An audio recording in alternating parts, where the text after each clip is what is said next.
আর শান্তির রান্নাঘরে রান্না হবে বাটা মাছের ঝাল।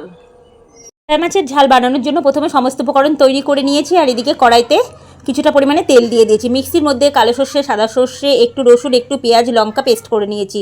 ধুয়ে রাখা মাছগুলোর মধ্যে লবণ হলুদ দিয়ে হাতের সাহায্যে ভালো করে মাখিয়ে নিলাম। কড়াইতে তেলটা গরম হয়ে গেলে মাছগুলো দিয়ে নাড়াচাড়া করে মাছটা একটা পাত্রে তুলে নিয়েছি।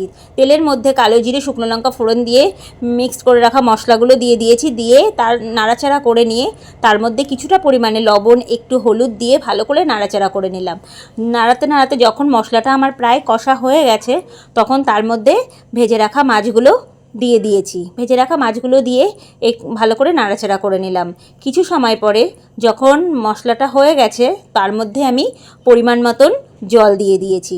তো বন্ধুরা, কিছুটা পরিমাণে জল দেওয়ার পরে আমি ঢাকা দিয়ে দিয়েছি।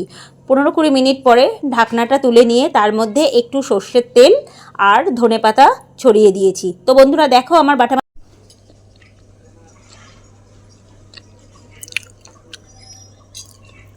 কেমন, খুব সুন্দর।